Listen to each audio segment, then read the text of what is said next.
तो चार चीजें महात्मा करदम ने बताई, वो आप लिख लें, आपके काम आएंगे। चार काम करने के लिए कहा। धृता व्रतास भद्रम ते दमेन नियमेन च तपो द्रविण दानिश श्रद्धया चेश्वरम भज। चार हैं। नंबर एक, संयम, अपनी इंद्रियों के ऊपर कंट्रोल पावर करो। दूसरा है नियम, प्रत्येक दिन पूजा पाठ आराधना हवन मंत्र यज्ञ जो भी कुछ कर सकते हो उसे प्रत्येक दिन करो। तीसरा तप, तप कहते हैं व्रत आदि, जो भी कोई आप कर सकते हैं, एकादशी कीजिए, पूर्णिमा कीजिए, और जो भी 12 में करते हैं, चातुर्मास कीजिए, जो भी आप कर सकते हैं ये आप जरूर कीजिएगा।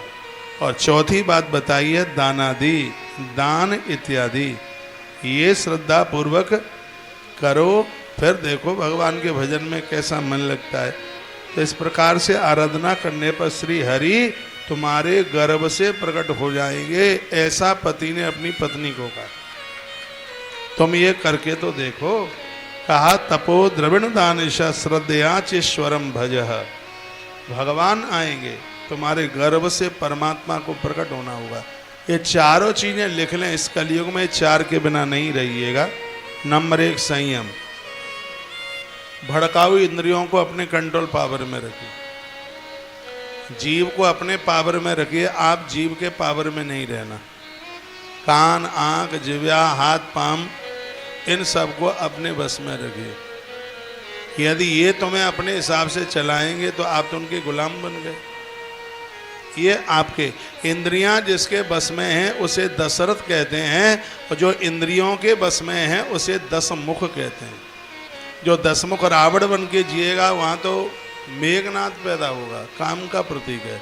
और जो दशरथ बन करके जिएगा वहाँ भगवान राम प्रकट होंगे, और जहाँ राम होंगे वहीं शांति माता सीता वहीं होगी, वहीं वैरागी लक्ष्मण होंगे, वहीं धर्म के प्रतीक भरत होंगे, और वहीं अर्थ के प्रतीक शत्रुघ्न होंगे। वहाँ तो सब चीज़ है, जहाँ भगवान है वहाँ। तो भगवान कैसे मिलेंगे, तो चार चीज़ें बताई जा रही हैं। क्या क्या? नंबर एक संयम, नंबर दो नियम।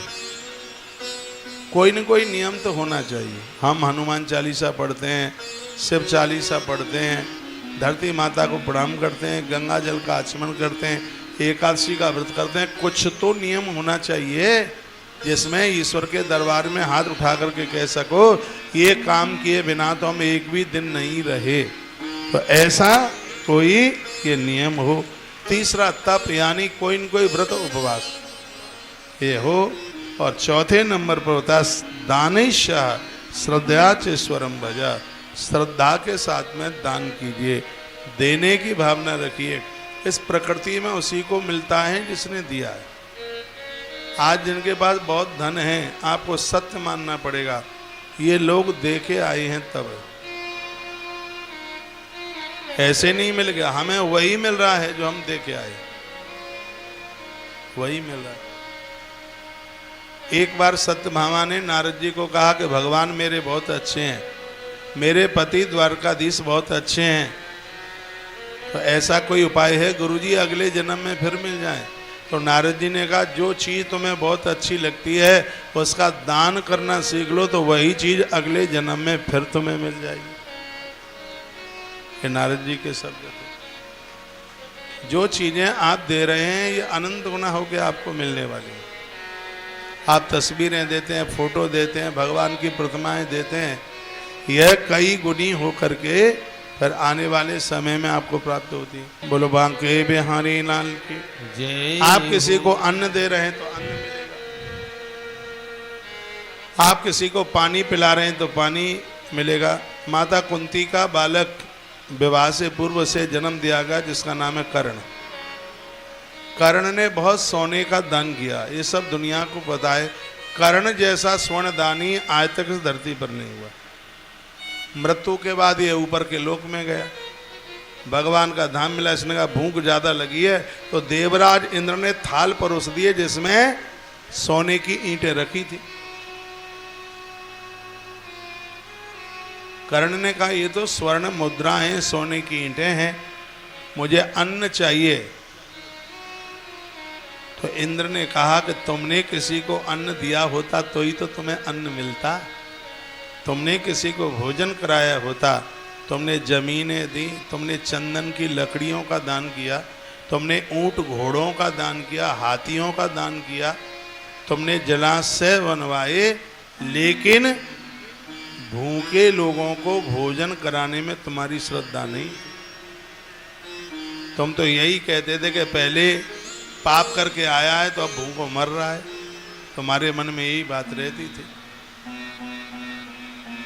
तुम यही कहते रहे, इसलिए तुम्हें खाने को कुछ नहीं मिलेगा। हाँ, रोटियां छोड़ करके तुम हमसे कोई एक वरदान जरूर मांग सकते हो। कर्ण को इंद्र ने कहा, रोटी मत मांगना, बस भोजन मत मांगना, इसे छोड़कर एक कोई हमसे वरदान मांग लो। कर्ण ने कहा पक्का? कहा बिल्कुल पक्का। तो एक दिन के लिए मैं मृत्यु लोक जाना चाहता हूं, मुझे मांगे दे दो और मुझे धरती पर भेज दो। इंद्र बातों में फंस गए और कहा दिया। तो सुंदर से विमान में कर्ण बैठे, तत्काल हस्तिनापुर पहुंचे। पांचों भाइयों ने अपने बड़े भाई का बड़ा आदर किया। कर्ण ने युधिष्ठिर को गले लगा लिया, कहा अनुज परेशान हूं, ऊपर गया हूं तब से खाने को रोटियां नहीं मिली हैं, क्योंकि हम अन्न का दान नहीं कर पाए, इसलिए 10,000 ब्राह्मणों को न्योता दीजिए। युधिष्ठिर ने 10,000 ब्राह्मणों को न्योता दिया। कर्ण सबको परोसता है, सबको जिमाता है, दक्षिणा देता है, और तत्पश्चात वो ब्राह्मण भोजन करके जाते हैं तो उनकी जूठी पत्तलें अपने हाथों से उठा करके डालता है। पुण्य इतना बढ़ गया कि ठाकुर जी विमान लेकर के आ गए।